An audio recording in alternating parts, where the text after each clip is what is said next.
নৌকার মাঝি পার করে দে, নৌকার মাঝি পার করে দে, দেরি করিস না যাব আমি জিয়ারতে সোনার মদিনায়। আল্লাহুম্মা পড়ো বাবা।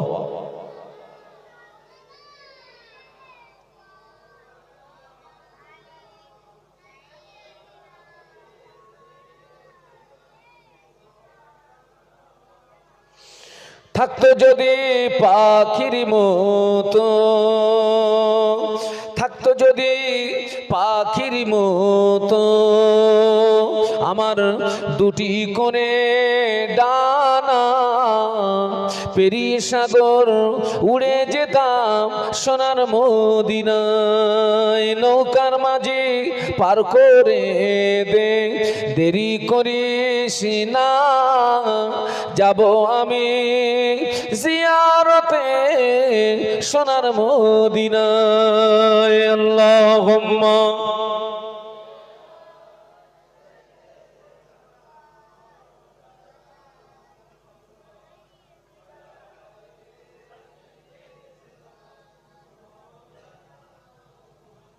একটু বলুন আল্লাহু আকবার, একটু মহব্বতে আওয়াজ তুলে বলুন আল্লাহু আকবার। আল্লাহকে ডাকলে আল্লাহ খুশি হয় না, রেগে যায়। আল্লাহ কোরআনে বলেছেন উদউনি আস্তাজিব লাকুম, বান্দা তুই আমাকে ডাক, আমি তোর ডাকে সাড়া দিয়ে থাকি। একটু জোরে বলুন। তাহলে নামাজ পড়তে হবে, জ্ঞানটা আমার আছে, আমলটা আমার নেই, ওই ব্যক্তিটা কি হবে? ধ্বংস হবে। ধনী হোক, গরিব হোক, শিক্ষিত হোক, মূর্খ হোক, কমপ্লিট, শেষ।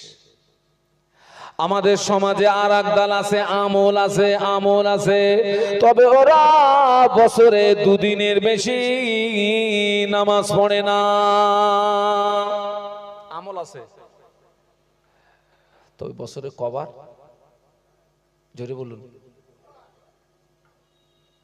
কোন নামাজ? দুই। ওরা বেশি আসা পছন্দ করে না, ওই দুদিন এসে মেরে বেরিয়ে যায়। আপনাদের এখানে ওই ক্যাটাগরির মুসলমান পাওয়া যাবে না। আর একদল নামাজি আছে সপ্তাহে একদিনের বেশি সময় পায় না। কোন নামাজ? তাও তার ভিতরে আবার দুটো দল। এক দল আছে জুমার দিনে টোটাল 22 রাকাত নামাজ পড়ে, আর এক দল আছে 2 রাকাতের বেশি নামাজ পড়ে না। জুমার দিনে 22 রাকাত নামাজ, 2 রাকাত নামাজ হলো তাহিয়াতুল উযুর নামাজ, 2 রাকাত নামাজ হলো তাহিয়াতুল মসজিদের নামাজ, 4 রাকাত নামাজ হলো ক্বাবলাল জুমার নামাজ, 2 রাকাত নামাজ হলো ফরজ নামাজ, 4 রাকাত নামাজ বাদাল জুমার নামাজ, 4 রাকাত নামাজ আখিরি যোহরের নামাজ, 2 রাকাত নামাজ সুন্নাতুল ওয়াক্তের নামাজ, 2 রাকাত নামাজ নফল নামাজ।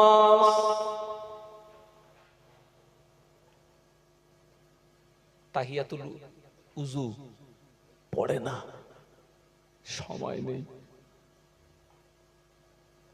ও যুবকেরা, মেরাজের রাতে আল্লাহ নবী জান্নাত পরিদর্শন করেছিলেন।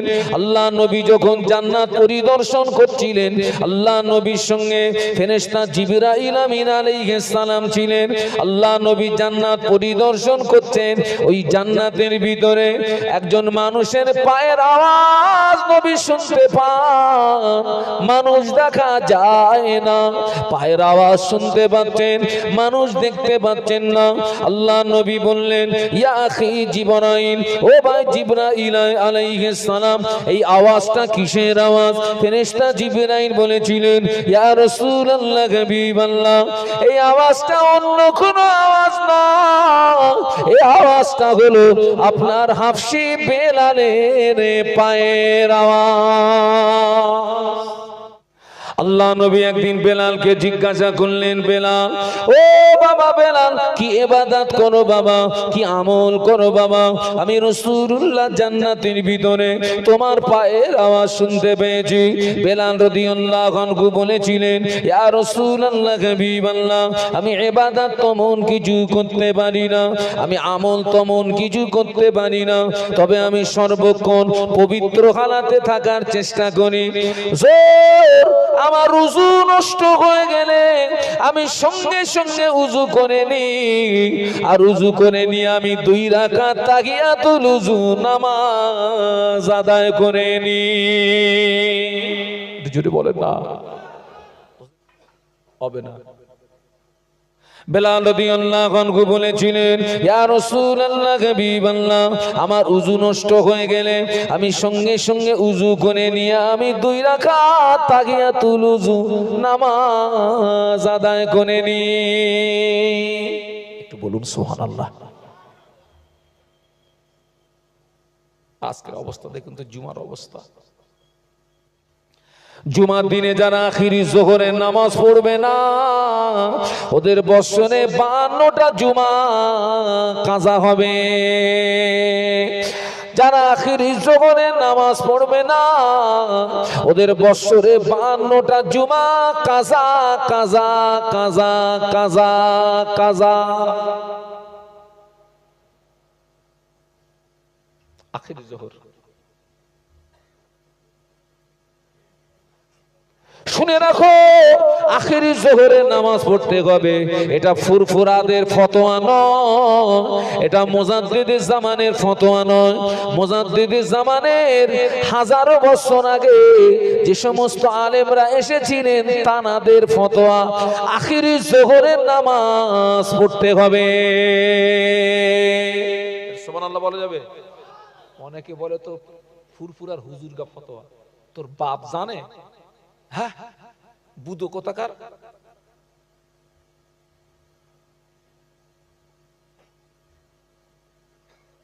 আখিরি জোহরের নামাজ যদি না পড়েন, বৎসরে 52টা জুমা কাজা হবে। নফল ইবাদত যদি না করেন, আল্লাহর রহমত থেকে বঞ্চিত হবেন। কিয়ামতের ময়দানে আল্লাহ পাক সর্বপ্রথম নামাজের হিসাব নেবেন। আল্লাহ পাক সর্বপ্রথম নামাজের হিসাব নেবেন। কারো জীবনে কোনো কারণবশত ফরজ নামাজ যদি কাজা থাকে, নফল নামাজ যদি পড়া থাকে, কিয়ামতের ময়দানে আল্লাহ পাক ওই নফল নামাজটা দিয়ে তার ফরজের কাজাটাকে পূর্ণ করে দেবে। যদি বলতে পারলেন না, এর রিওয়ায়াতটা আবু দাউদ শরীফের মধ্যে এসেছে। কিয়ামতের ময়দানে আল্লাহ সর্বপ্রথম কিসের হিসাব নেবেন? নামাজের। এবার নামাজের হিসাব নিতে গিয়ে যদি কোনো বান্দার কোনো কারণবশত মনে করুন ফরজ নামাজ কিছু কি আছে, কাজা আছে, ও জীবনে নফল নামাজ আছে, আল্লাহ ওই নফল নামাজটা দিয়ে ফরজের কাজাটা পূর্ণ করে দেবে। একটু জোরে বলুন। তাই বলে যেন আজাবার ঘুরিয়ে এলাম না, হুজুর তারা ফরজ আর পড়বো না, শুধু নফল চালাবো। আমি কি তাই বলেছি? হ্যাঁ, এখন তো ঘোরানো পাটি বেশি।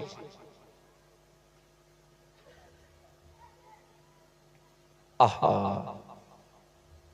যারা 2 রাকাত নামাজ পড়ে চলে যায় তাদের আমি বলি, মদিনার মসজিদে নববী শরীফে আল্লাহ নবীর ইমামতিতে নামাজ হয়। একজন সাহাবী আল্লাহ নবীর পিছনে 2 রাকাত ফজরের ফরজ নামাজ আদায় করে, ওই সাহাবী আল্লাহ নবীর ওয়াজ নসিহত শোনার জন্য অপেক্ষা করেন না। ওই সাহাবী আল্লাহ নবীর ওয়াজ নসিহত শোনার জন্য দেরি করেন না, অমনি দ্রুত বাড়িতে চলে যান। ফরজ নামাজ শেষ, ও সাহাবী আর দেরি করে, চট জলদি বাড়ি, দ্রুত বাড়ি। আল্লাহ রাসূল নামাজের পরে সাহাবীদেরকে নিয়ে ওয়াজ নসিহত করতেন। সুবহানাল্লাহ। তো কিছু কিছু সাহাবী ওই সাহাবীর ব্যাপারে নবীর কাছে নালিশ দিলেন, হুজুর আপনার অমুক সাহাবী 2 রাকাত ফরজ পড়ে পালায়, আপনার ওয়াজ নসিহত শোনে না। আল্লাহ রাসূল ডাকলেন, আল্লাহ নবী ওই সাহাবীকে ডেকে বললেন, ও বাবা সাহাবী, কেন তুমি 2 রাকাত নামাজ পড়ে চলে যাও? কেন অপেক্ষা করো না? কেন দেরি করো না? কেন আমার নসিহত শোনো না? ওই সাহাবী আল্লাহ নবীর নূরের বদনের দিকে চেয়ে বলেছিলেন, ইয়া রাসূলুল্লাহ, হাবিবাল্লাহ, আমরা স্বামী স্ত্রী, আমাদের 2 জনের মাঝখানে কাপড় মাত্র একটি। আমরা স্বামী স্ত্রী, আমাদের 2 জনের মাঝখানে কাপড় মাত্র একটি। আমি যখন মসজিদে আসি, আমার বিবি উলঙ্গ হয়ে গুহার ভিতরে প্রবেশ করে। আমি যখন মসজিদে আসি, আমার বিবি উলঙ্গ হয়ে গুহার ভিতরে প্রবেশ করে। ওই কাপড়টাকে পরে আমি নামাজ আদায় করি। আমি নামাজ আদায় করে আমি যদি আপনার নসিহত শোনার জন্য অপেক্ষা করি, দেরি করি, সূর্য যদি উদয় হয়ে যায়, আমার বিবির নামাজটা ছুটে যাবে, আমার বিবির নামাজটা কাজা হয়ে যাবে। এই জন্য আমি দেরি না করে আমি জলদি গতিতে বাড়িতে চলে গিয়ে আমি উলঙ্গ হয়ে গুহার ভিতরে প্রবেশ করি। এই কাপড়টা পরে আমার বিবি নামাজ আদায় করে। একটু জোরে বলা যাবে না? একটু মহব্বতে বলা যাবে না? কাপড় কটা ব্যক্তি নামাজ কাজা আছে? তাহলে যারা 2 রাকাত পড়ে পালাচ্ছে, আমি কি ঘুরিয়ে বলবো ওগা কাপড় একটা? ওই মদ্দার লোক বাড়ি গেলি তারপরে ওনার বিবি ওই কাপড় পরে নামাজ পড়বে নাকি? আল্লাহ নবী বললেন, আলা আমিলুনা কুল্লুহুম গালিকুনা ইল্লাল মুখলিসুন। আল্লাহ নবী বললেন, সমস্ত আমলকারী ধ্বংস হয়ে যাবে, সমস্ত আমলকারী বরবাদ হয়ে যাবে, সমস্ত আমলকারী নাস্তেনাবুদ হয়ে যাবে। কেবলমাত্র ইখলাসের সঙ্গে, খুলুসিয়াতের সঙ্গে, লিল্লাহ, আল্লাহকে রাজি করানোর জন্য, আল্লাহকে খুশি করানোর জন্য, আল্লাহকে সন্তুষ্টি করানোর জন্য যারা আমল করবে, ওই আমলকারীরাই নাজাত পেয়ে যাবে। আপনি নামাজ পড়েছেন, আমল করেছেন, আপনার উদ্দেশ্য হলো লোকে আপনাকে নামাজি বলবে, তাই ওই নামাজিটা ধ্বংস হয়ে যাবে। আপনি রোজা রেখেছেন, আমল করেছেন, আপনার উদ্দেশ্য হলো লোকে আপনাকে রোজাদার বলবে, তাই ওই রোজাদার ধ্বংস হয়ে যাবে। আমি ওয়াজ করছি, আমল করছি, আমার যদি উদ্দেশ্য হয় লোকে আমাকে বড় হুজুর বলবে, আমি ধ্বংস হয়ে যাব। হাজী সাহেব হজ করেছে, আমল করেছে, কিন্তু হাজীর উদ্দেশ্য হলো একটা ডিগ্রি বাড়বে, তাই ও হাজী ধ্বংস হয়ে যাবে। ইন্না সলাতি ওয়া নুসুকি ওয়া মাহইয়ায়া ওয়া মামাতি লিল্লাহি রাব্বিল আলামিন। আমার সঙ্গে পড়ুন, ইন্না সলাতি ওয়া নুসুকি ওয়া মাহইয়ায়া ওয়া মামাতি লিল্লাহি রাব্বিল আলামিন। বাংলা মানে হলো আপনার জীবনের নামাজ, আপনার কুরবানি, আপনার বেঁচে থাকা, আপনার মরে যাওয়া, সব কিছুর মূল লক্ষ্য হলো আল্লাহকে রাজি করা, আল্লাহকে খুশি করা, আল্লাহকে সন্তুষ্টি করা। ওটা হলো খাঁটি, ওই খাঁটি আমলকারীরাই নাজাত পেয়ে যাবে। বাদ বাকি সব ধ্বংস হয়ে যাবে। 1 নাম্বার শর্ত হলো নিয়ত আল্লাহর সন্তুষ্টির উদ্দেশ্য হওয়া। 2 নাম্বার শর্ত হলো টাকাটা হালাল হওয়া। 3 নাম্বার শর্ত হলো কারোর হক ফাঁকি না মারা। সব হাজির হজ কবুল হয় না বাবা। প্রতিটা হাজিকে মিনার ময়দানে 3টে জায়গায় পাথর মারতে হয়। হাজিদের মারা পাথর ওখান থেকে তুলে নিয়ে যাওয়ার অনুমতি কেন নাই? হাজিদের মারা পাথর ওখান থেকে সরিয়ে নিয়ে যাওয়ার অনুমতি নাই। হাজিদের পাথর যদি সরানো না হয়, ওখানে তো পাথরের পাহাড় হয়ে যাওয়ার কথা, ওখানে তো পাথরের টিলা হয়ে যাওয়ার কথা। কিন্তু আমি গিয়ে দেখেছি ওখানে পাথরের পাহাড় নাই, টিলা নাই। এখানে যে হাজিরা আছেন সাক্ষী দেবেন, ওখানে পাথরের পাহাড় নাই, টিলা নাই, ভাই অত পাথর গেল কোথায়? কেতাবের ভিতরে এসেছে যে হাজির হজ আল্লাহ পাকের দরবারে কবুল হয়ে যায়, ওই হাজির মারা পাথরগুলো আল্লাহর ফেরেশতারা নিয়ে চলে যায়। যে হাজির হজ কবুল হয় না, ওই হাজির মারা পাথর ওখানেই পড়ে থাকে। কত পাথর পড়ে আছে, ও হলো বাবাজি, ও হলো সব গড়বড় হাজি। ওই যে যত পাথর পড়ে আছে এর ভিতরে কিছু কিছু পাথর হলো মারা পাটি। কি পাটি বলেছে? একটু জোরে বল বাপ। মারা পাটি। খানায় কাবায় একটা পাথর লাগানো, ওই পাথরের নাম হলো হাজরে আসওয়াদ পাথর। ওই পাথরে চুমা দিলে জীবনের গুনাহ মাফ হয়ে যায়। একটু সুবহানাল্লাহ বলা যাবে? একটু বাপ বেটা মিলে বলা যাবে? তকবীর দান তো, নারায়ে তাকবীর। আরো জোরে বলুন নারায়ে তাকবীর। হাজরে আসরে পাথরে চুমা দিলে গুনাহ মাফ হয়। কাবা শরীফের দরজা ধরে দোয়া চাইলে জীবনের গুনাহ মাফ হয়ে যায়। মাকামে ইব্রাহিমের সামনে দাঁড়িয়ে দোয়া করলে জীবনের গুনাহ মাফ হয়। ও চিন্তা করতে আমি তো মেরেছি 90 কেজি সোনা, এ গুনাহ নামাবো কি করে? মারো সুমা দেবো গুনাহ মাফ। আরো ব্যবসায় লাভ, ফারাজ মেরেছি 10 লাখ, এ গোনা নামাবো কি করে? মারো চুমা গোনা মাফ।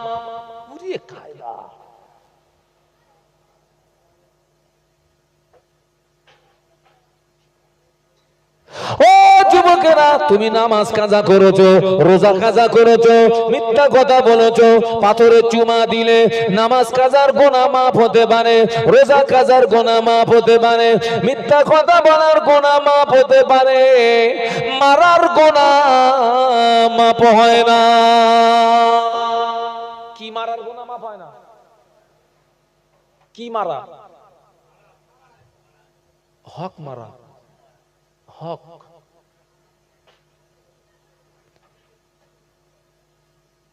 কাবা শরীফের দরজা ধরে দোয়া চাইলে জীবনের গুনাহ মাফ হয়ে যায়।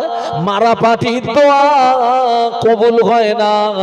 বাবাজি, আরাফাতে ময়দানে আল্লাহ পাক তার লক্ষ লক্ষ হাজিদিগকে বেগুনাহ মাসুম বানিয়ে দেয়। ইবলিস আছাড় খায়, আল্লাহ এতদিন করলাম কি আর হচ্ছে কি?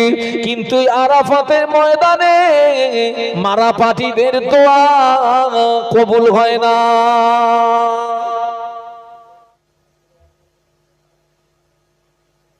চার ইমামের এক ইমাম ইমামে আজম আবু হানিফা রাহমাতুল্লাহ আলাইহির কথা শুনুন। আল্লাহ পাক ইমামে আজমকে 70 বছর হায়াত দিয়েছিলেন। ইমামে আজম আবু হানিফা রাহমাতুল্লাহ আলাইহি 70 বছরের ভিতরে 55 বার হজ করেছিলেন। তাও একটু সুবহানাল্লাহ বললেন না? 70 বছরে কতবার? 55 বার হজ করেছেন। কে? ইমামে আজম। প্রতিদিন 5 ওয়াক্ত নামাজ ছাড়াও, প্রতিদিন 5 ওয়াক্ত নামাজ ছাড়াও এশা নামাজের পরে 2 রাকাত করে নামাজে নিয়াত করতেন। আর এই 2 রাকাত নামাজে একবার করে আল্লাহ পাকের কোরআন শরীফ খতম করে দিতেন। চার ইমামের এক ইমাম ইমামে আজম আবু হানিফা রাহমাতুল্লাহ আলাইহি হুজুর আমার 2 রাকাত নামাজে একটা করে খতম করতেন। হুজুর আমার ভক্ত মুরিদদের ডেকে ওসিয়াত করলেন, ও আমার ভক্ত মুরিদেরা বাবারা, আমার ইন্তেকালের পরে একটা জায়গা দেখিয়ে দিয়ে বললেন, বাবা এই জায়গাটায় আমায় কবর দিবি, বাবা এই জায়গাটায় আমায় দাফন করবি। বাবা ইমামে আজম কবরের জায়গাটা নির্ণয় করে নিয়ে নিজের কবরের পাশে দাঁড়িয়ে দাঁড়িয়ে দাঁড়িয়ে দাঁড়িয়ে 1000 বার নয়, 2000 বার নয়, ইমামে আজম 7000 বার আল্লাহ পাকের কোরআন শরীফ খতম করেছিলেন। যদি বলতে পারলেন না কতবার বলেছি? 7000 বার। আমি আল্লামা হুজুরের কিতাব থেকে ওয়াজ করছি। 7000 বার। ওই মানুষটা কাপড়ের সেলসম্যান ছিলেন। কি ছিলেন? কাপড়ের সেলসম্যান, উনি কাপড় বিক্রি করতেন। হুজুরের দোকান থেকে একজন ব্যক্তি একটা কাপড় ক্রয় করে বাড়িতে গিয়ে তার বিবিকে বলে, বিবি শাড়িটা এনেছি, দেখো না পছন্দ হয় নাকি। ওনার স্ত্রী শাড়িটা দেখে খুবই ভালো, কিন্তু খুলে দেখে বাবা শাড়ির ভিতরে এক জায়গায় নালফোড় পাওয়া যায়। কি নালফোড়? ওনার স্ত্রী বলছে শাড়ি আমি নেব না। আপনি যে দোকান থেকে নিয়ে এসেছিলেন শাড়িটা ফিরিয়ে অন্য একটা শাড়ি আনুন। ওনার স্ত্রীর দাবিটা ন্যায্য দাবি না অন্যায্য দাবি? যে আরে টাকা দিয়ে মাল নেবো তো ছেঁড়া মাল নেবো কেন? আপনি যে দোকান থেকে নিয়ে এসেছিলেন শাড়িটা ফিরিয়ে দিয়ে আসুন, অন্য একটা শাড়ি আনুন। ও বেচারা শাড়ি নিয়ে সোজা ইমামে আজমের দোকানে, হুজুর এই শাড়ি ফিরতলেন, অন্য একটা শাড়ি দেন। কেন রে বাবা? হুজুর এই শাড়ির ভিতরে এক জায়গায় নালফোড়, আমার বিবির অপছন্দ, আমার বিবি শাড়ি ফিরিয়ে দিয়েছে। কথা বলা শেষ, ইমামে আজমের কান্না শুরু। আচ্ছা ওই ব্যক্তি কি কান্নার মতো কোনো কথা বলেছে কি? হুজুর কাঁদছেন। ওই সময় খরিদ্দার বলে, হুজুর আপনি জগতের ইমাম, হুজুর আপনি কাঁদবেন না, আপনার চোখের পানি সহ্য করতে পারি না, আপনার চোখের পানি সহ্য করতে পারি না, হুজুর আপনি কাঁদবেন না, শাড়ি আমায় ফিরিয়ে দিতে হবে না, শাড়ি আমায় ঘুরিয়ে দিতে হবে না, আপনি জগতের ইমাম, আপনি কাঁদবেন না, আপনার চোখের পানি আমি সহ্য করতে পারি না। ইমামে আজম বলেছিলেন, ও আল্লাহর বান্দা, আমি শাড়ি ফিরিয়ে নেওয়ার জন্য কাঁদি না, শাড়ি ঘুরিয়ে নেওয়ার জন্য কাঁদি না, কান্নার কারণ হলো এই শাড়ির ভিতরে একটা নালফোড় থাকার কারণে তোমার বিবির যদি অপছন্দ হয়, তোমার বিবি যদি শাড়িটা ফিরিয়ে দিয়ে তাকে কিয়ামতের ময়দানে আল্লাহ যদি আমায় বলে, ইমামে আজম তোর নামাজে নালফোড়, তোর রোজায় নালফোড়, তোর হজে নালফোড়, তোর যাকাতে নালফোড়, তোর দান খয়রাতে নালফোড়, তোর তাসবিহ তিলাওয়াতে নালফোড়, আয় ইমামে আজম আমি আল্লাহ তোর ইবাদত ফিরিয়ে দিলাম, ওই চিন্তায় ওই ভয়ে আমার চোখের পানি গড়িয়ে যায়। বলুন সুবহানাল্লাহ, আরেকটু জোরে বলুন সুবহানাল্লাহ। বাবারে আমাদের অনেকের আমল দেখলে দেখা যাবে নালফোড় নয় ঘোগা হয়ে গেছে। ও বাবাজি, বসিরহাটের বড় মাওলানা আল্লামা রুহুল আমিন রহমাতুল্লাহ আলাইহি হায়াতে জিন্দেগিতে ওই হাড়োয়ার মাজারে এসে সালাম দিলেন। গোরাচাঁদুর আব্বাসউদ্দিন হুজুরের মাজারের পাশে দাঁড়িয়ে সালাম দিলেন। একবার সালাম দিলেন, জবাব পেলেন না, দ্বিতীয়বার সালাম দিলেন, জবাবটা পেয়েছেন কিন্তু খুব নরম আওয়াজে, ক্ষীণ আওয়াজে। তৃতীয়বার সালাম দিয়েছেন, স্পষ্ট সালামের জবাব পেয়েছেন। হুজুর আল্লামা জিজ্ঞাসা করলেন, স্যার আমি প্রথমবার সালাম দিলাম জবাব পেলাম না, দ্বিতীয়বার সালাম দিলাম ক্ষীণ আওয়াজে জবাব পেলাম, তৃতীয়বার সালাম দিলাম স্পষ্ট আওয়াজে জবাব পেলাম, কারণ কি? গোরাচাঁদ হুজুর বলেছিলেন, বাবা মাওলানা এখানে এত শিরিক হয়, আমার মাজারে এত শিরিক হয়, ও বাবা মাওলানা আমি এখানে থাকি না, আমি বাগদাদ শরীফে ছিলাম, আমি বাগদাদ শরীফে ছিলাম, তুমি যখন আমাকে প্রথম সালাম দিয়েছো আমি তখন বাগদাদ শরীফে, দ্বিতীয় যখন সালাম দিয়েছো আমি তখন মিডিল রাস্তায়, তৃতীয়বার যখন সালাম দিয়েছো আমার মাজারে এসে তোমার সালামের জবাব দিয়েছি। ও আমার মা, ও যুবকেরা, জওয়ানেরা, ও আমার মা বোনেরা শুনে রেখে দিন, কেউ কেউ পীরির মাজারে গিয়ে বলছে খাজা মুঝে লড়কা দিজিয়ে, কেউ গোরাচাঁদ হুজুরের মাজারে গিয়ে বলছে গোরাচাঁদ মুঝে লড়কা দিজিয়ে। तमाम পৃথিবীর ওলি যদি এক হয় বাচ্চা দিতে পারবে না। তামাম পৃথিবীর সব ওলি যদি এক হয় আপনাকে একটা বাচ্চা দিতে পারবে? মালিককে একটু জোরে বলা যাবে? আরো জোরে।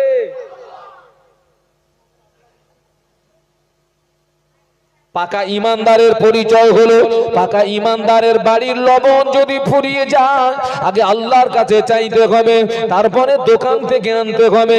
পাকা ইমানদারের পরিচয় হলো, ইমানদারের পায়ের জুতোর ফিতে যদি ছিঁড়ে যায় আগে আল্লাহর কাছে চাইতে হবে, তারপরে বাজার থেকে আনতে হবে। আমরা সূরা ফাতিহার ভিতরে কি পড়ি? আলহামদুলিল্লাহি রাব্বিল আলামিন আর রহমানির রহিম মালিকি ইয়াউমিদ্দিন ইয়াকা না'বুদু ওয়া ইয়াকা নাস্তাঈন ইয়াকা না'বুদু ওয়া ইয়াকা নাস্তাঈন। আল্লাহ, আমরা খাস করে তোমারই ইবাদত করি, তোমারই কাছে সাহায্য চাই।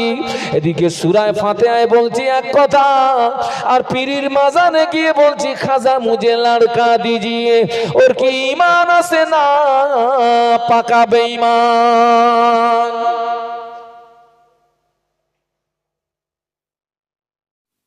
আমরা যে পৃথিবীর জমিনে বসবাস করছি, এই দুনিয়াটা হলো 3 নাম্বার জগৎ। 1 নাম্বার জগৎ হলো রূহের জগৎ, 2 নাম্বার জগৎ হলো মায়ের পেট, 3 নাম্বার জগৎ হলো দুনিয়া, 4 নাম্বার জগৎ হলো কবর। বাবা, কবর 4 নাম্বার জগৎ। কবরের কথা শুনলে ভয়টা লাগে না? লাগে না? কবর 3.5 হাত একটি জায়গা।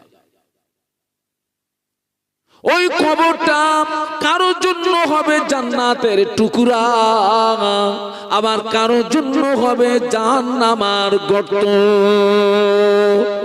ওই কবরটা কারোর জন্য হবে জাহান্নামের গর্ত, ওই কবরটা আবার কারোর জন্য হবে জান্নাতেরই টুকরা।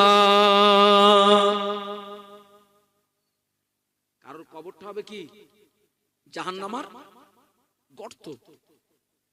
আবার কারো কবরটা হবে কি? জান্নাতের টুকরা।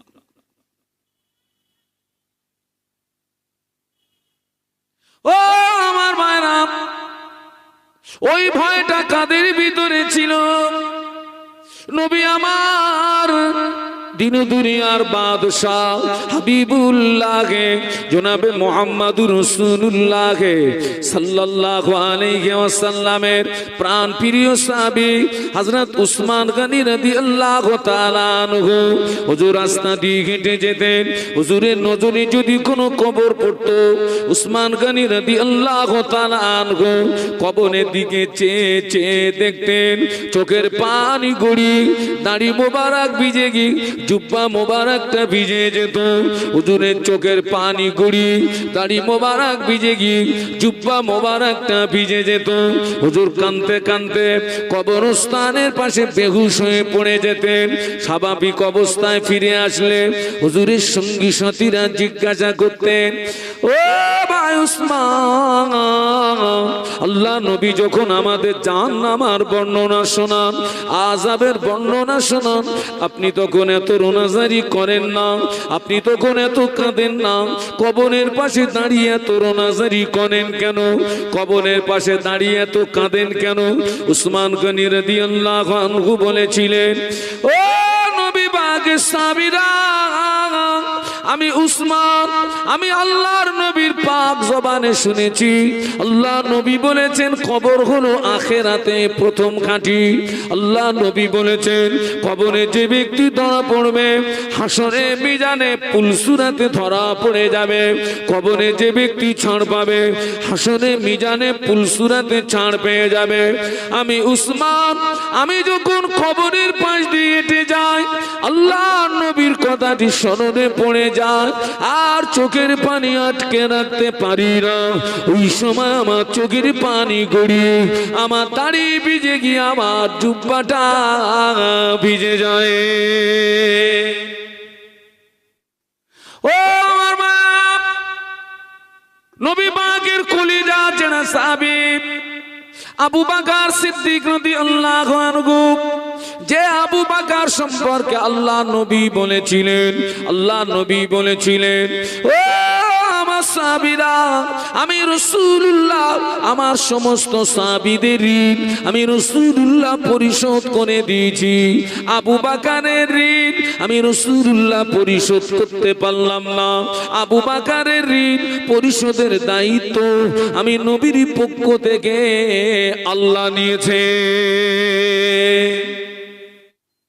আল্লাহ নবী শুধু একদিন বলেছিলেন, ও আবু বকর, ও বাবা আবু বকর, আমি রাসূলুল্লাহ মক্কার জমিনে বেশি দিন থাকতে পারবো না বাবা।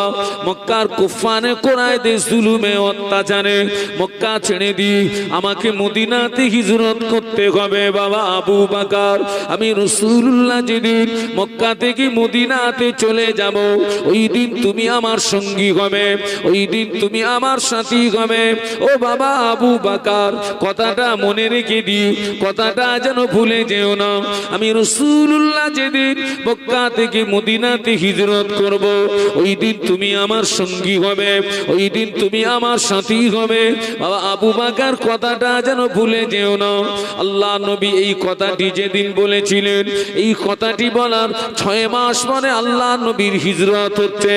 6 মাস পরে মক্কার কুফফারে কুরাইশরা আল্লাহ নবীর ঘরটা ঘিরে ফেলে দিয়েছে। আল্লাহ নবীকে জানে মেরে দেবে, আল্লাহ নবীকে জীবনে মেরে দেবে। মক্কার কাফেররা আল্লাহ নবীর ঘরটা ঘিরে ফেলেছে। আল্লাহ পাক ওই দৃশ্যটা দেখে না।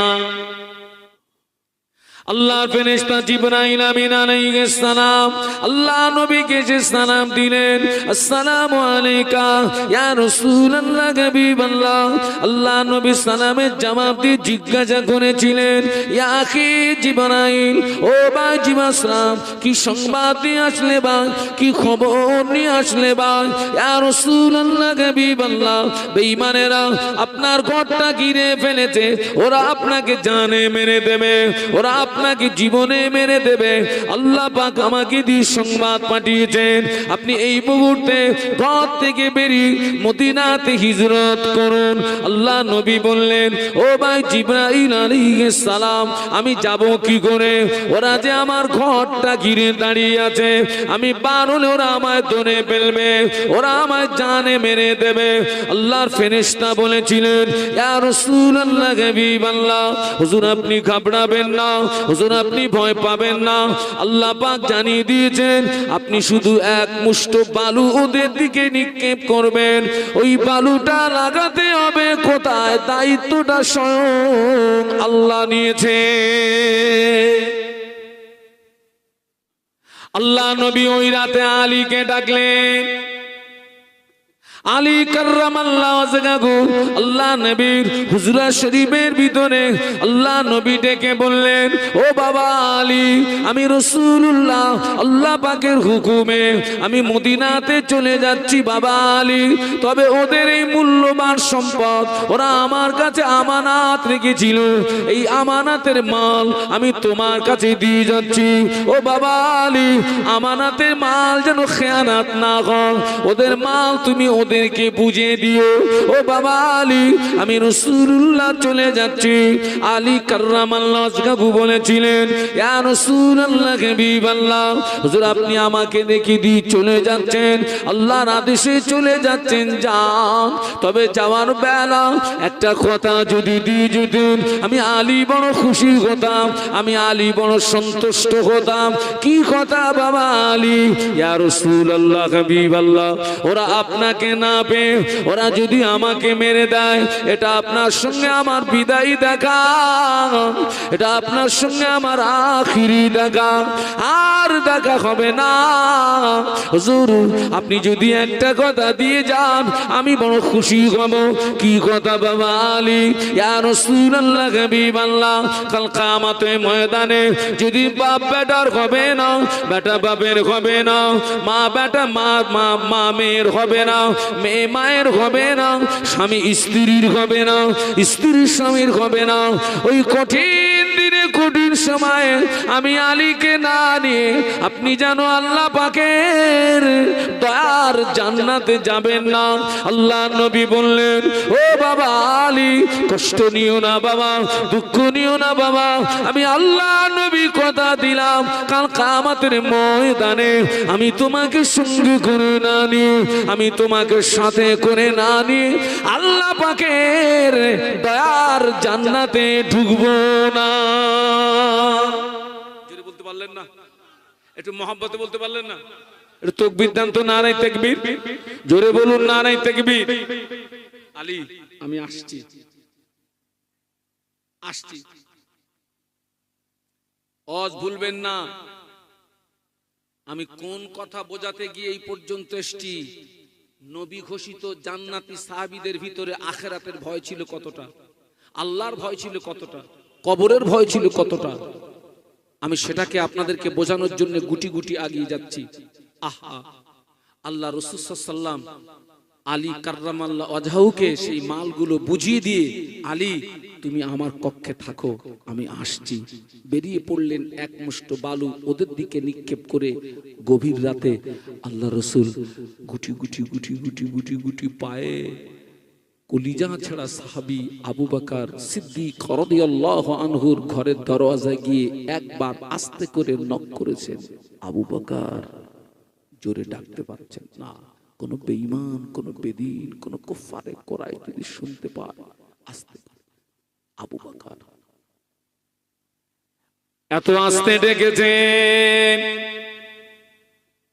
ও আমার মায়েরা, এত আস্তে করে ডেকেছেন, দেখতে পাওয়া যায় সঙ্গে সঙ্গে দরওয়াজা খুলে গিয়েছে। সুবহানাল্লাহ বলুন, একটু মহব্বতে বলুন।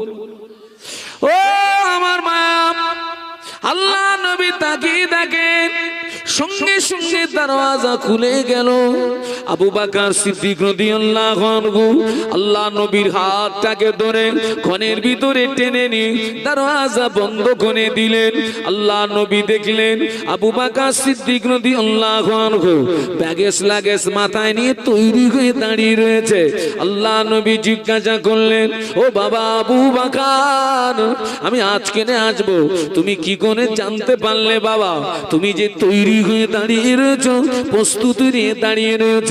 আবু বকর সিদ্দিক রাদিয়াল্লাহু আনহু আল্লাহ নবীর নূরের বদনের দিকে তাকিয়ে কেঁদে ফেললেন, ইয়া রাসূলুল্লাহ, হাবিবাল্লাহ, হুজুর আপনি আমাকে 6 মাস আগে একদিন বলেছিলেন বাবা আবু বকর, আমি রাসূলুল্লাহ যেদিন মদিনাতে চলে যাব ওই দিন তুমি আমার সঙ্গী হবে।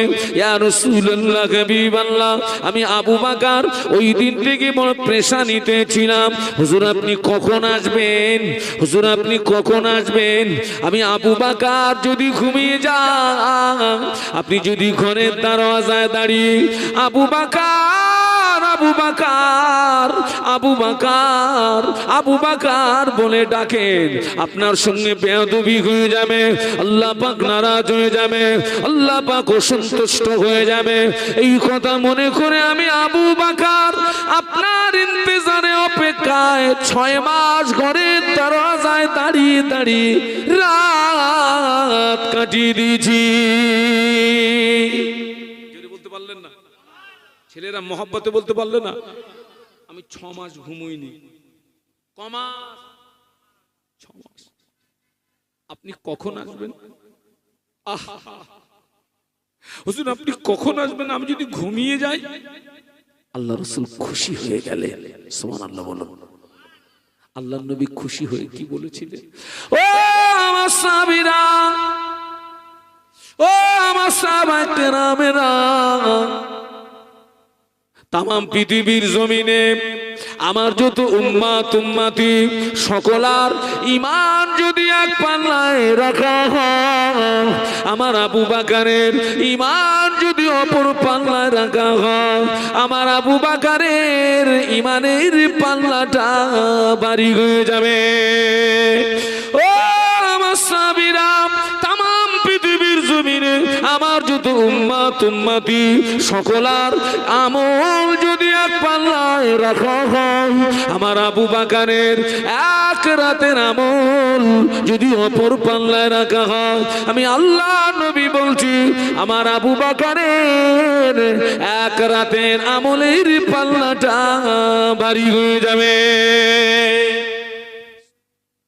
আল্লাহ নবী সাহাবীদেরকে ডেকে বললেন, ও আমার সাহাবীরা, আমি রাসূলুল্লাহ দ্বীন ইসলামকে প্রতিষ্ঠিত করার জন্য আমি তোমাদের কাছে সাহায্য চাচ্ছি, আমি তোমাদের কাছে সহযোগিতা চাচ্ছি। তোমরা আমাকে সাহায্য করো, তোমরা আমাকে সহযোগিতা করো। নবী পাকের সাহাবীরা যে যার সামর্থ্য অনুযায়ী টাকা পয়সা দিয়ে অস্ত্র শস্ত্র দিয়ে আল্লাহ নবীকে সাহায্য করতে লাগলেন, আল্লাহ নবীকে সহযোগিতা করতে লাগলেন। দেখতে পাওয়া যায় মেয়েরা কেউ বা কানের খুলে, কেউ বা নাকের খুলে, কেউ বা গলার খুলে, কেউ বা হাতের খুলে আল্লাহ নবীকে দিলেন। আল্লাহ নবীর সামনে সম্পদের একটি স্তূপ হয়ে গেল, আল্লাহ নবীর সামনে সম্পদের একটি টিলা হয়ে গেল। আল্লাহ নবী দেখলেন সবাই এসেছে, সবাই দিয়েছে, আবু বকরকে দেখতে পাওয়া যায় না। আল্লাহ নবী বললেন, আমার আবু বকর কোথায়, আমার আবু বকর কোথায়? আবু বকর সিদ্দিক রাদিয়াল্লাহু আনহু একটুখানি দূরে একটা পিলিয়ানের গোড়ায় নিজের শরীরটাকে সংকুচিত করে দাঁড়িয়েছিলেন। লাব্বাইক ইয়া রাসূলুল্লাহ, আমি হাজির আছি ইয়া রাসূলুল্লাহ। ও আবু বকর, দ্বীন ইসলামকে প্রতিষ্ঠিত করার জন্য তুমি তো কিছু দিলে না বাবা। আবু বকর সিদ্দিক রাদিয়াল্লাহু আনহু দু চোখ ভরা পানি, হাতে একটি থলি, দু চোখ ভরা পানি, হাতে একটি থলি, ওই থলিটাকে নিয়ে গুটি গুটি পায়ে আল্লাহ নবী নিকটস্থ হয়ে গেলেন। ইয়া রাসূলুল্লাহ, হাবিবাল্লাহ, আমি দ্বীন ইসলামকে প্রতিষ্ঠিত করার জন্য আমি এটি এনেছি, আপনি গ্রহণ করুন। আল্লাহ নবী ওই থলিটা নিয়ে খুলে দেখে ওই থলিতে কয়েক দিরহাম পাওয়া গেল, ওই থলিতে কিছু জব পাওয়া গেল। অন্য সাহাবীরা অনেক দিয়েছেন, ওমর রাদিয়াল্লাহু আনহু অনেক দিয়েছেন, আলী কাররামাল্লাহু ওয়াজহাহু গরীব মানুষ অনেক দিয়েছেন, উসমান গনি রাদিয়াল্লাহু আনহু ধনী মানুষ অনেক দিয়েছেন। ওনাদের চেয়ে আবু বকর হুজুরের দানটা বড় নগণ্য দান। কিন্তু আল্লাহ নবী ওই দিন বলেছিলেন, ও আমার সাহাবীরা, আজকের দিনে সকলার চেয়ে আমার আবু বকরের দানটা আল্লাহ পাকের দরবারে বড় পছন্দনীয় হয়ে গিয়েছে।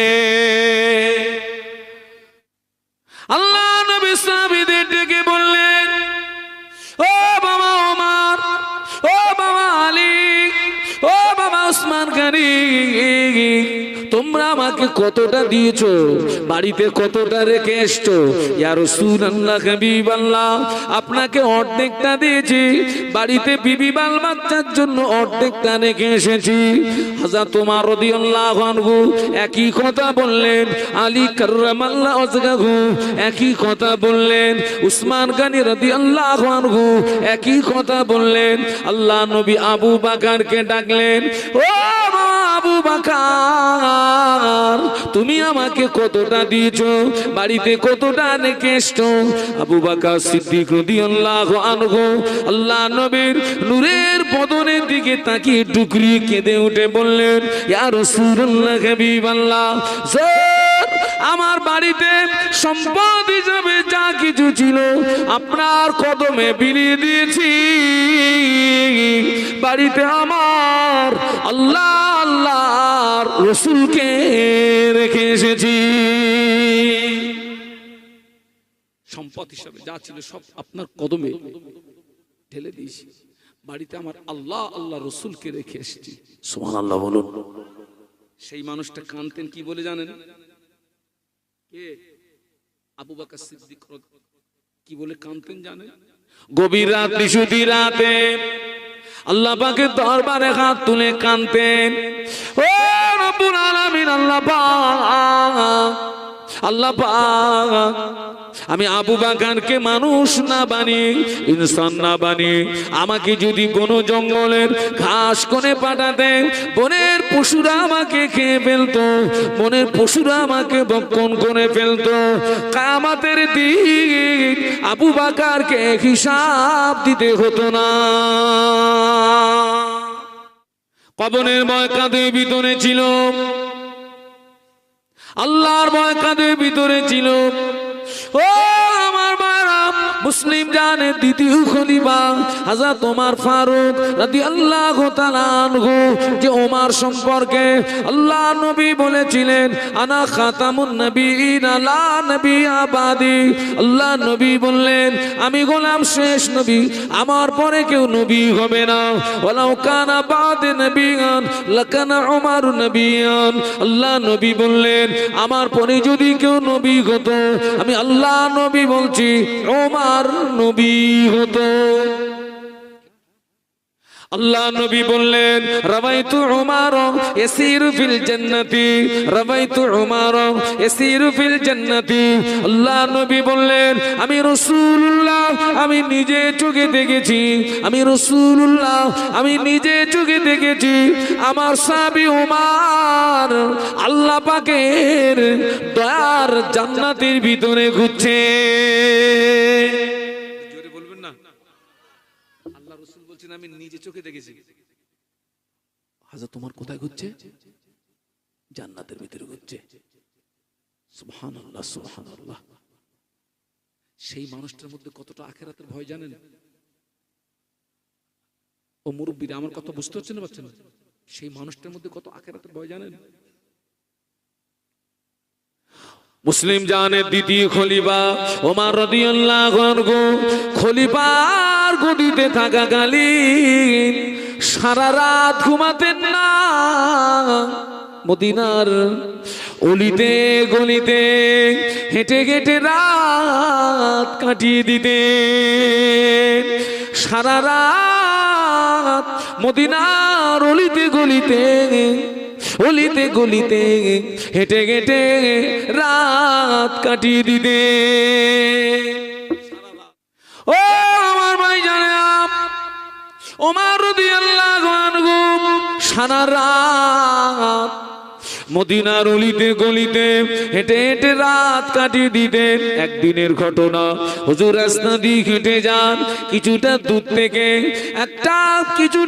থেকে দুটো বাচ্চার কান্নার আওয়াজ শুনতে পাওয়া যায়। কিছুটা দূর থেকে দুটো বাচ্চার কান্নার আওয়াজ শুনতে পাওয়া যায়। ও আমার মায়া, আমিরুল মুমিনিন খলিফাতুল মুসলিমিন হুজুর আমার লক্ষ্য করেন ঘরের ভিতরে দুটো বাচ্চা আল্লাহর জমিনে শুয়ে পড়ে লুটুপুটি লুটুপুটি লুটুপুটি লুটুপুটি লুটুপুটি লুটুপুটি কাঁদছে। চোখ দিয়ে দাদা দাদা দাদা দাদা দাদা দাদা দাদার পানি গড়িয়ে যায়। একজন মহিলা উনানের উপরে হাঁড়ি চাপিয়ে দিয়ে নিচে দিয়ে জাল দিচ্ছে, আর বাচ্চাদের দিকে তাকিয়ে বলছে বাবা সবর করো, সবর করো, সবর করো, রান্না করছি, রান্না হয়ে গেলে খেতে দেব। বাবা সবর করো, সবর করো, সবর করো, সবর করো, সবর করো, আমি তোমাদের মা, রান্না করছি বেটা, রান্না হয়ে গেলে খেতে দেব। খলিফাতুল মুসলিমিন দাঁড়িয়ে দাঁড়িয়ে দেখছেন, দেখছেন, সহ্য করতে পারলেন না, চোখ দিয়ে টপ টপ করে পানি। আল্লাহ, আমার খেলাফত কালে আমার কওমের মানুষের এই অবস্থা, আমি খবরটা রাখি না। আহা, আমি যে ধরা পড়ে যাব। উনি আওয়াজ দিলেন, ও মদিনার রমণী, দরওয়াজা খুলে দিন। ও মদিনার রমণী, দরওয়াজা খুলে দিন। মদিনার রমণী দরওয়াজা খুলে বাইরে আসলেন। রাষ্ট্রপতি ওমরকে দেখে ভীত সন্ত্রস্ত হয়ে গেলেন। মহিলা থরথর করে কাঁপে, চোখ দিয়ে টপ টপ করে পানির টুসা গড়িয়ে যায়। মহিলা থরথর করে কাঁপে, চোখ দিয়ে দাদ্দার করে পানির টুসা গড়িয়ে যায়। হযরত খলিফাতুল মুসলিমিন বললেন, ও মদিনার রমণী, আমায় দেখে ভয় পাবেন না মা, আমায় দেখে কাঁদবেন না মা। বাচ্চা দুটো কেন কাঁদে? কান্নার কারণটা আমাকে বলুন না। মদিনার রমণী বলেছিলেন, আজ কয়েকদিন অতিবাহিত হয়ে গেল, আমার স্বামী ইন্তেকাল হয়ে গিয়েছে, বাচ্চাদের বড় ভুখা পেয়েছে, বাচ্চাদের বড় ক্ষুধা পেয়েছে। আমি মা হয়ে ওদের মুখে একটু আহার তুলে দেবো, তোমার আহার আমার কাছে নাই, আমি সহ্য করতে পারি না, ওদের চোখের পানি সহ্য করতে পারি না। আমি উনানের উপরে হাঁড়ি চাপিয়ে দিই, ওই হাঁড়িতে কিছু পাতন আর পানি দিই, নিচে দিয়ে জাল দিচ্ছিলাম। ওই পানির ফোঁটা আওয়াজে, পানির ফোঁটা আওয়াজে বাচ্চাদের সান্ত্বনা দিয়ে রেখেছি। বাবা সবর করো, সবর করো, সবর করো, রান্না করছি, রান্না হয়ে গেলে খেতে দেব। খলিফাতুল মুসলিমিন কথাগুলো শুনছিলেন, চোখ দিয়ে দাদ্দার করে পানি গড়িয়ে যায়। ও মদিনার রমণী, আপনাদের এই করুণ পরিস্থিতি খবরটা কেন আমাকে দেন না? এই দৃশ্যটা যদি আমি দেখতে না পেতাম, আপনারা যদি খবর আমায় না দিতেন, আমি ওমর কিয়ামতের দিন ধরা পড়ে যেতাম।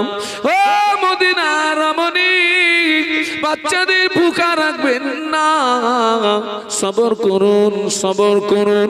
ওমর রাদিয়াল্লাহু আনহু রাতারাতি রাজ দরবারে চলে গিয়ে এক বস্তা আটা নিজের পিঠে করে তুলে নিয়ে রাতারাতি গরিব দুঃখীদের বাড়ি পৌঁছে দিয়েছিলেন। আটার বস্তাটা গরিব দুঃখীদের বাড়ি পৌঁছে দিয়ে বলেছিলেন, ও মদিনার রমণী, বাচ্চাদের ভুখা রাখবেন না, আমি আটা দিয়ে এনে দিয়েছি, ওদের খাওয়ার ব্যবস্থা করে দেন।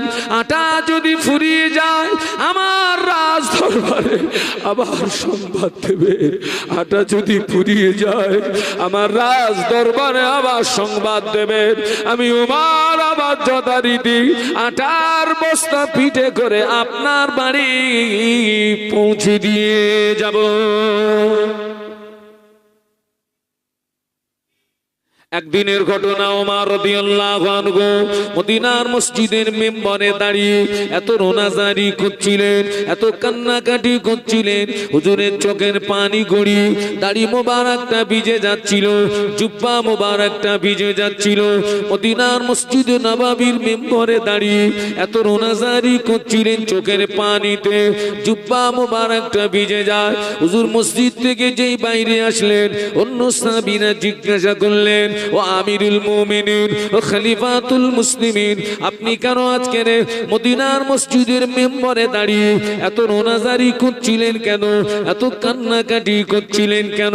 ওমর রাদিয়াল্লাহু আনহু বলেছিলেন, ও নবী পাকের সাহাবীরা, ও আমার সঙ্গী সাথীরা, আমি ওমর এখন মদিনার জনগণের রাখাল, আমার দায়িত্ব বেড়ে গিয়েছে, মাথার যন্ত্রণা বেড়ে গিয়েছে, আমি চিন্তায় পড়ে গিয়েছি। এই আমি খলিফার গদিতে থাকাকালীন আমি চিন্তায় পড়ে গিয়েছি। খলিফার গদিতে থাকাকালীন মদিনার মসজিদ নববী শরীফ থেকে 1000 কিলোমিটার দূরে ফোরাত নদীর উপকূলে একটা কুকুরের বাচ্চা যদি না খেয়ে মারা যায়, আমি ওমরকে হিসাব দেওয়া লাগবে, আমি ওমরকে কৈফিয়ত দেওয়া লাগবে, আমি ওমরকে জবাব দেওয়া লাগবে। ওই ভয়ে আমার চোখের পানি গড়িয়ে যায়। আমি আপনাদেরকে কোন কথা বলতে বলতে এই পর্যন্ত এসেছি। আমি বক্তব্য শুরু করেছিলাম, ইয়া আইয়ুহাল্লাযীনা আমানুত্তাকুল্লাহা হাক্কা তুকাতিহি ওয়া লা তামুতুন্না ইল্লা ওয়া আনতুম মুসলিমুন। আল্লাহর ভয়ের কথা বলছিলাম। আমি বলছিলাম আল্লাহর ভয় যখন আপনার ভিতরে থাকবে, অটোমেটিক টোটাল ভয়গুলো আপনার ভিতরে জমা হয়ে যাবে। দৃষ্টান্ত দিয়েছিলাম, মৌমাছির ভিতরে যে মাছি থাকে হেড, আপনারা বলেছিলেন তার নাম রানী মাছি। রানী মাছি যেখানে যায় দলবল। আল্লাহর ভয় যখন আপনার ভিতরে থাকবে, কবরের ভয় এসে যাবে, জাহান্নামের ভয় এসে যাবে, হাসরের ভয় এসে যাবে, সিরাতের ভয় এসে যাবে, মিজানের ভয় এসে যাবে। আপনি তখন প্রকৃতপক্ষে একজন মানুষের মতো মানুষ হয়ে যাবেন। একটু যেটা বলুন, মানুষের মতো মানুষ হয়ে যাবেন। খুব সাবধান বাবা, খুব সাবধান। আল্লাহ নবী 1000 বছর আগে নূরের জবানে বলে গেলেন, ইসবিউ রাজুলু মুমিনান ওয়া ইমসি কাফিরা ওয়া ইমসি মুমিনান ওয়া ইসবিউ কাফিরা। আল্লাহ নবী বললেন, আখিরি জামানা আমার একদল উম্মতি, ওরা সকালবেলা ঈমান আনবে, সন্ধ্যাবেলাতে গিয়ে কাফের হয়ে যাবে। আমার সন্ধ্যাবেলাতে ঈমান আনবে, সকালবেলাতে গিয়ে কাফের হয়ে যাবে। আখিরি জামানা আল্লাহ নবী বললেন, হাতের তালুতে আগুনের দলা রাখা যত না কষ্ট হবে, আমি আল্লাহ নবী বলছি তার চেয়ে আরো বেশি কষ্ট হবে ঈমান নিয়ে বেঁচে থাকা।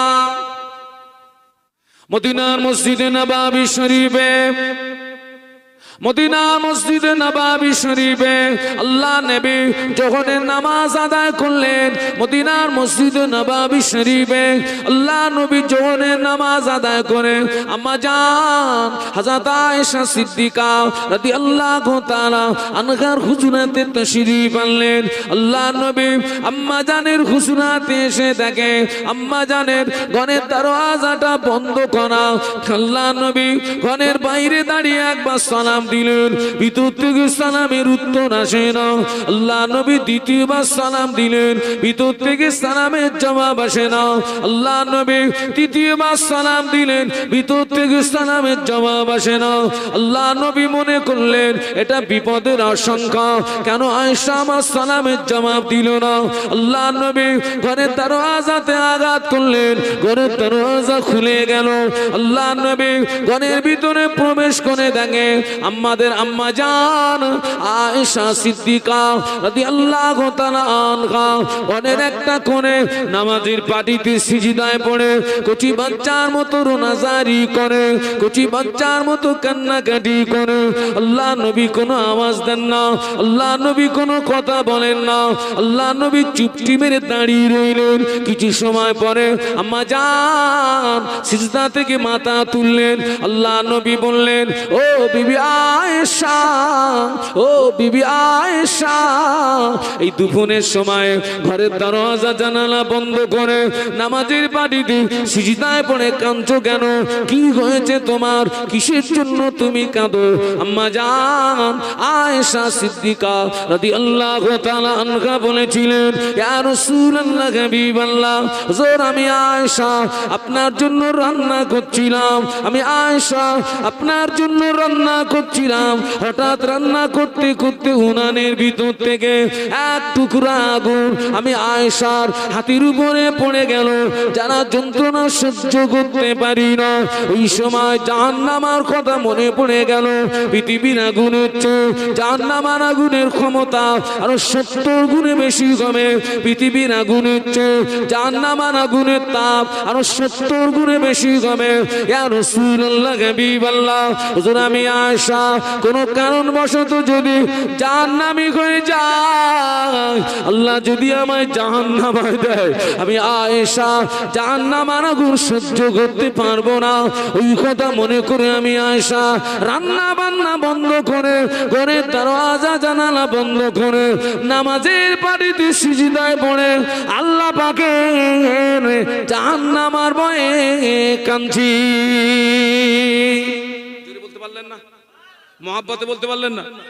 আল্লাহ নবী বললেন, ও বিবি আয়েশা সিদ্দিকা, দুনিয়া হলো কান্নার জায়গা, দুনিয়া হাসির জায়গা না। ও বিবি আয়েশা, দুনিয়া হলো কান্নার জায়গা, দুনিয়া দুঃখীরা হাসির জায়গা নয়। দুনিয়াতে যত রোনাজারি করবে, দুনিয়াতে যত কাঁদবে, তোমার চোখের পানি যদি আল্লাহ পাকের দরবারে কবুল হয়ে যায়, ওই দুফোঁটা চোখের পানির ওসিলায় আল্লাহ পাক তোমার জন্য কোটি কোটি কোটি কোটি কোটি কোটি কোটি কোটি বছরের আযাবে জাহান্নামের আগুনকে আল্লাহ পাক তোমার জন্য হারাম করে দেবে।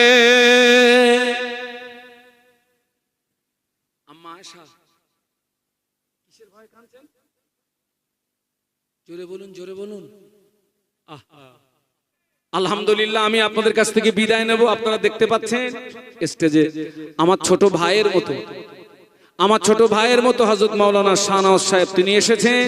তিনি আলোচনা রাখবেন আপনাদেরকে নিয়ে। আমি ছোট্ট একটু দোয়া করব, ছোট্ট একটু দোয়া। আগামী সোমবার আমার আব্বা আম্মার সবরে সানি উপলক্ষে আমি কিছু মেহমানকে দাওয়াত করেছি। আপনারা সকলে দোয়া করবেন, আল্লাহ পাক যেন আমার আব্বা আম্মার কবরকে নূরে গুলজার করে দেন। বলুন আল্লাহুম্মা আমিন। ছোট্ট একটু দোয়া, আল্লাহুম্মা আমিন। আলহামদুলিল্লাহি রাব্বিল আলামিন, والصلاة والسلام على رسوله الكريم سيدنا محمد وعلى آله وأصحابه أجمعين। আল্লাহ আমাদের জীবনের গুনাহগুলো মাফ করে দে আল্লাহ, আমাদের প্রত্যেককে বেগুনাহ মাসুম বানিয়ে দে আল্লাহ। আমাদের আব্বা আম্মা, স্ত্রী, পুত্র, আহাল বর্গ, আপনজন, মুহাব্বতের মানুষ সকলের জীবনের গুনাহ মাফ করে আমাদের প্রত্যেককে বেগুনাহ মাসুম বানিয়ে দেন আল্লাহ। খাস দোয়া চাচ্ছি, আজকের এই মাহফিলকে কবুল করুন। আমি যে আলোচনা রেখেছি কবুল করুন। আমার ভাই যে আলোচনা রাখবে আপনি কবুল করবেন আল্লাহ, আপনি কবুল করবেন আল্লাহ। কিয়ামতের মুসিবতের সময় মাহফিলটা আমাদের প্রত্যেকের জন্য নাজাতের ওসিলা বানিয়ে দেন আল্লাহ। আর একটা দোয়া চাই, আগামী সোমবার আমি যে সমস্ত মেহমানকে দাওয়াত করেছি প্রত্যেককে অধমের ঘর পর্যন্ত আসার তাদের প্রত্যেককে তৌফিক দেবেন আল্লাহ। আল্লাহ ওদেরকে কিছু কিছু সমস্যার ভিতরে আছে। আমার ভাই মোহাম্মদ হাবিবুল্লাহ মন্ডল তিনি একটা সমস্যার মধ্যে আছেন, আল্লাহ পাক তানাকে ওই দিনে আসার তৌফিক দেবেন আল্লাহ। আজকের মাহফিলটা কবুল করুন। লা তাকনাতু মির রাহমাতিল্লাহ ইন্নাল্লাহা ইয়াগফিরুদ যুনুবা জামিআ ইন্নাহু হুয়াল গফুরুর রহিম। আমিন আমিন আমিন। বাহাক লা ইলাহা ইল্লাল্লাহু মুহাম্মাদুর রাসূলুল্লাহ।